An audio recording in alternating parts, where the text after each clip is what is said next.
You know, we've been told for years that we must grant forgiveness to all of the college students and graduates who took out massive loans to attend school. Granting forgiveness, of course, means having our own pockets picked to pay back a debt that we as the taxpayers never agreed to and had nothing to do with. And this type of forgiveness would be wholly untenable from an ethical, moral, and constitutional perspective, even if colleges were providing young people with a quality education. Like, I wouldn't want to pay back some stranger student loans, even if they had taken their education seriously and spent their 4 years acquiring useful knowledge. But it's far worse than that, because a great many of the people who now demand forgiveness, that is, demand that the government steal from you and give to them, forcing you to pay their debts, many of these people whittled away their university careers learning absolutely nothing of value. And any dubious argument that it's in the public interest to pay for their college education is entirely destroyed by the hollowness and superficiality of their education. I didn't agree to the loan. It isn't my financial responsibility. And also, I don't benefit at all from you going to school and learning about gender studies or something even dumber than that. And speaking of things dumber than that, or at least as dumb, which is extremely dumb, let me show you just one example of thousands that could help prove the point. As reported by CBS Saturday Morning to mark the release of the new Taylor Swift album. Now, that album has already been streamed and downloaded 45 billion times, or whatever the exact number is. It's called The Tortured Poets Department, is the Taylor Swift album. You know, I assume that it will win 96 Grammys, even if it doesn't deserve any at all. But one thing it certainly does deserve, at least, is the award for the cringiest album title of the century. Taylor Swift has announced that she is now entering her tortured poet era, as the kids would say. Because, of course, nobody is more tortured than a billionaire pop star worshipped by throngs of fans all over the world. What a torturous life she leads. But let's not be so distracted by her tortured self-identification that we forget to also laugh at the idea that Taylor Swift considers herself to be a poet. And the whole thing is absurd, but as CBS tells us, it has nonetheless been incorporated into university courses. Watch. All the marketing strategies in the world will only work if you have a good product to market. You might not expect a business school course to begin like this. It's cool, that's what I tell them no. But at UC Berkeley, Taylor Swift is not just a tortured poet. She's a case study in how to build an empire. Nothing about Taylor Swift is an accident. Sophia Lendahl and Miad Bushala are student teachers of a course called Artistry and Entrepreneurship, Taylor's version. It's just like everything from her music. Each era is kind of like its own brand.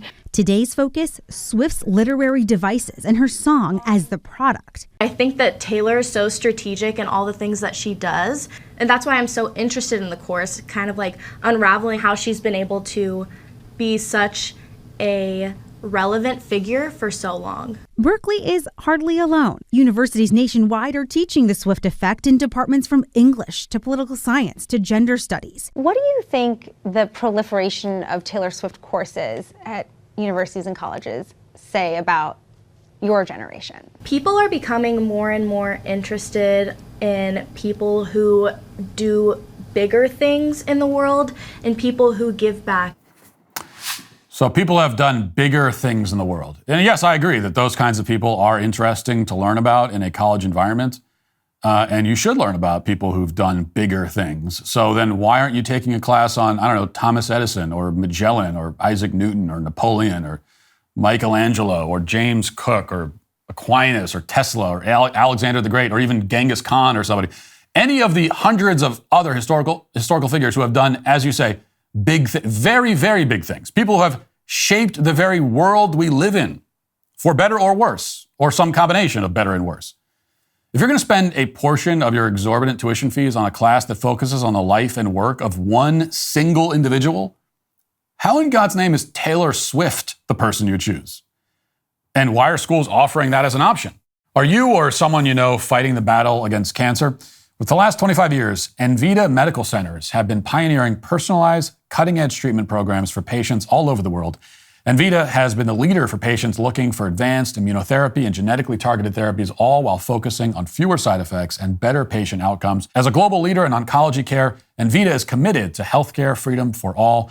They've spearheaded a revolution in employer health insurance options, empowering companies to provide their employees with access to not only top doctors, hospitals, and technologies, but also the first of its kind nationwide personalized medicine coverage. Envita is doing all this, plus offering significant tax and cost savings, full transparency, and liberation from the grip of commercial insurance carriers. Whether you're a patient in need or a company looking to break free of monopolized healthcare insurance, Envita could have the solution for you. To learn more about their treatment options, visit Envita.com or visit EnvitaHealth.com to learn more about their company insurance programs. That's Envita, spelled ENVITA.com for treatment options, or EnvitaHealth.com to learn more about their company insurance programs. Now, I could see a Taylor Swift course that examined the prevailing cultural and psychological conditions that have allowed somebody so vapid and uninteresting to become a powerhouse billionaire mega celebrity in the first place. That could be extremely enlightening and worthwhile, but that doesn't appear to be the focus of this course. Instead, the focus is on rigorously examining the fact that Taylor Swift is a badass girl boss. Watch. So we had to ask, with all that tuition money on the line, What did your family think when you said, I'm taking a Berkeley course on Taylor Swift? Everyone was super supportive and they loved it. They were like, you have to take this class. My mom actually is the one who sent me the link. She was just like, well, if it's been approved by the university, I'm sure it'll be worthwhile. My parents were thrilled. They've both wanted to learn more about her ever since I started showing an interest in her.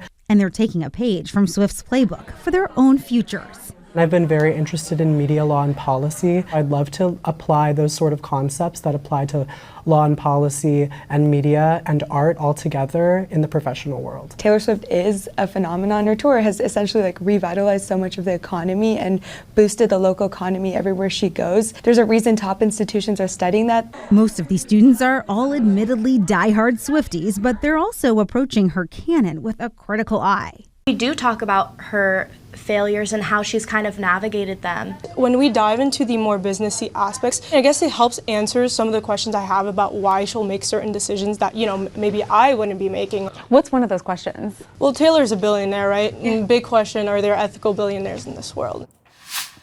Oh, there you go. They do turn a critical eye with large, bushy eyebrows towards the woman that they confess to worship. But it's only to ponder the dumbest, least interesting possible question, which is Taylor Swift bad because she's rich?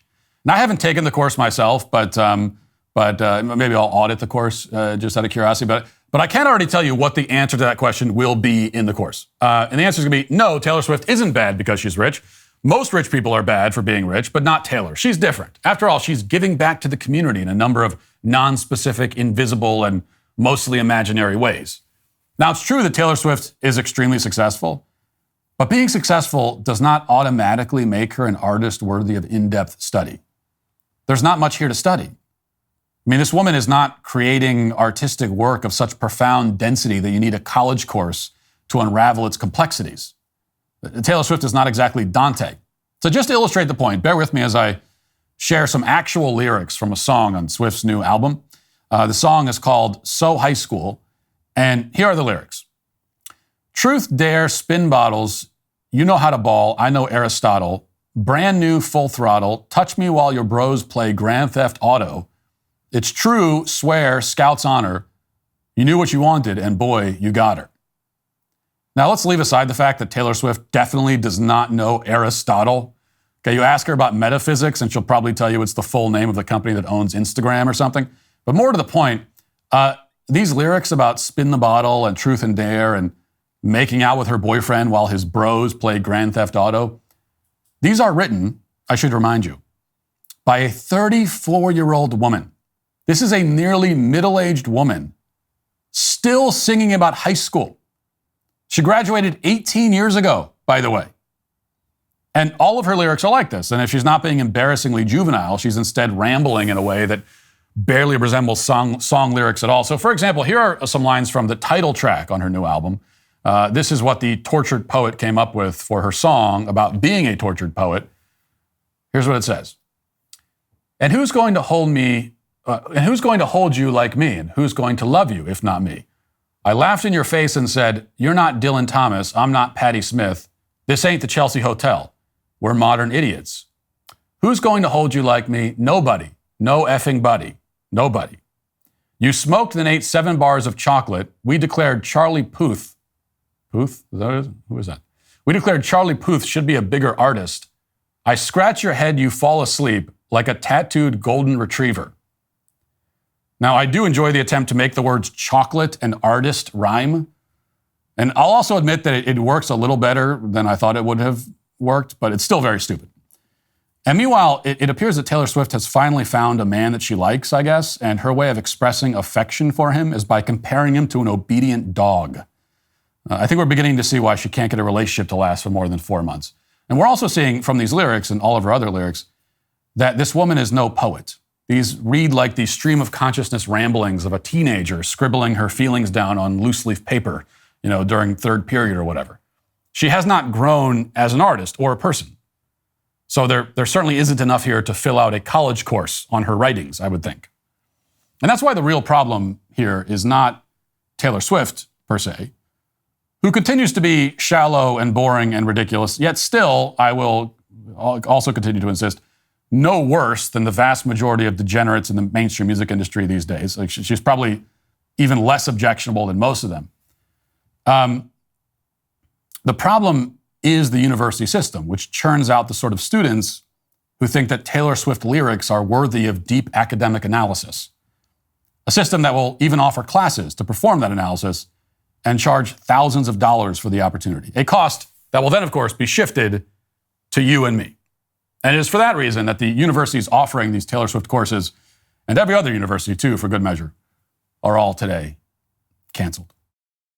Hey, YouTube, thanks for listening to the show. If you'd like access to my full show with no ads, you should go to dailywire.com and use promo code Walsh to get 2 months free on all annual plans. See you there.